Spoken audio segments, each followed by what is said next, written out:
สงกรานต์อยู่วังเวียงกับเดือดอยู่เด้อบอกเลยว่าสาวๆทั่วเมืองวังเวียงนี่ตลอดเส้นทางมาอยู่นี่เบิดเลยบ่ว่าจะเป็นคนลาวคนต่างประเทศนักท่องเที่ยวถือว่ามาร่วมตัวกันอยู่ทางเส้นนี้เลยทางเส้นนี้จะเป็นทางเส้นผ่ากลางตัวเมืองของเมืองวังเวียงเลยโคตรม่วนโคตรมันโคตรเดือดตลอดเส้นทางนี่ก็สิปะแป้งกันแบบนี้ละกะเปิดเพลงลิ้นน้ำกันแบบเปียกซุ่มตลอดเส้นทางเลยล่าสุดข่อยท่าหน้าผู้สาวจนขาวหมดยอกเด้อผู้สาวเด้องามหลายน่าฮักสุดๆเลยผู้สาวเมืองวังเวียงไผมาลิ้นวังเวียงอยู่ช่วงสงกรานต์นี่ก็สิได้เจอบรรยากาศแบบนี้แหละถือว่าเป็นบรรยากาศที่ม่วนซื่นได้สนุกสนานกันเกือบว่าทั่วเมืองวังเวียงเลยแล้วก็เป็นมื้อที่มีผู้คนออกมาลิ้นน้ำออกมาม่วนซื่นกันหลายที่สุดก็มีแต่ช่วงสงกรานต์นี่แหละมาวังเวียงแต่ละเทื่อก็บ่เคยเห็นผู้คนหลายปานนี้เทื่อครั้งนี้เป็นครั้งแรกเลยที่มาลิ้นสงกรานต์อยู่เมืองวังเวียงแล้วก็ได้เห็นผู้คนหลายที่สุดในเมืองวังเวียงเลยชาวเมืองวังเวียงได้เปลี่ยนทางเส้นนี้ให้กลายเป็นเส้นทางที่เต็มไปด้วยเสียงหัวหอยยิ้มเสียงเพลงความสนุกสนานของการเล่นน้ำนี่แหละวัฒนธรรมของลาวในช่วงปีใหม่ลาวซึ่งเป็นประเพณีวัฒนธรรมที่คนต่างประเทศฝรั่งคนยุโรปแมนจะบ่ค่อยได้พบเห็นจะได้สัมผัสได้ก็ต่อเมื่ออยู่ในโซนเอเชียคือลาวเฮาไทยซึ่งอยู่วังเวียงนี่ก็มีนักท่องเที่ยวต่างประเทศค่อนข้างหลายเลยและเขาเจ้าก็มากกับบรรยากาศแบบนี้เขาเจ้าก็ย่างเต้นมวนซืน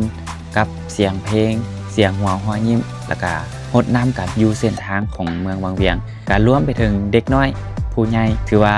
มาร่วมตัวกันอยู่ทางเส้นนี้แบบทุกเพศทุกวัยคือมันสนุกสนานมวนซืนแล้วก็เป็นโอกาสที่ปีหนึ่งมี1ครั้งฉะนั้นชาวเมืองวังเวียงก็ได้เปลี่ยนทางเส้นนี้ให้เกิดความสนุกสนานและก็ยังเป็นการดึงดูดนักท่องเที่ยวที่ได้เห็นบรรยากาศม่วนซื่นแบบนี้ก็ต้องการที่จะมาสัมผัสจากครั้งหนึ่งซึ่งเมืองวังเวียงนี่ก็เป็น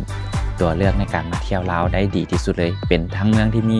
สถานที่ท่องเที่ยวบรรยากาศเมืองที่ม่วนซื่นประชาชนยิ้มแย้มแจ่มใสโดยเฉพาะในช่วงสงกรานต์นี่ก็ต้อนรับได้เป็นอย่างดีเลยสำหรับชาววังเวียงต่อกับนักท่องเที่ยวต่างประเทศคือเขาเจ้าย่างไปย่างมาตามแคมป์ทางในการหดน้ำพวกอย่างเขาเจ้าดีใจเลยยิ้มมวนซื่นแล้วชาวต่างชาติเขาเจ้าก็มาลิ้นน้ำกันเลยก็ถือว่าเป็นบรรยากาศที่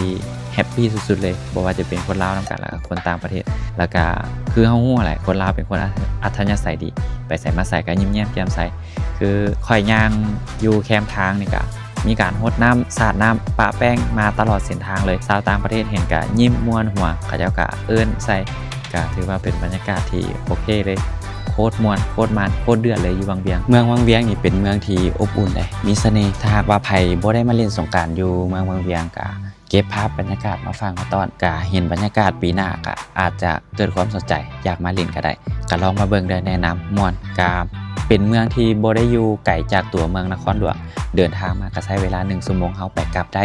เดินทางสะดวกสบายคือเฮาไปลิ้นอยู่วังเวียงมื้อนึงกลับมาลิ้นอยู่นครหลวงต่อก็ได้นอกจากทางเส้นนี้แล้วก็ยังมีอีกสถานที่อื่นๆที่คึกคืนที่ม่วนสนุกสนานในการเล่นสงกรานต์โดยเฉพาะแค่แม่น้ำซองกับมีคนนี่หลายคือกันแต่ว่าข่อยบ่ได้ไปคือข่อยจะมักบรรยากาศแบบนี้หลายกว่าบรรยากาศอยู่เมืองวังเวียงก็จะมีประมาณนี้เด้อสำหรับ3มื้อสงกรานต์14 15 16นี่แม่นทางเส้นนี้จะเล่นแบบนี้ตลอด3มื้อเลยสำหรับไผอยากไปก็สามารถไปได้ช่วงนี้แหละสิได้เห็นเบาๆสาวๆหลายที่สุดทั้งคนลาวและก็คนต่างประเทศทั้งหมดเลยตัวนี้เป็นบรรยากาศบางส่วนซื่อๆแต่ว่ายังมีหลายกว่านี้อยากให้ไปสัมผัสด้วยตัวของเจ้าเองม่วน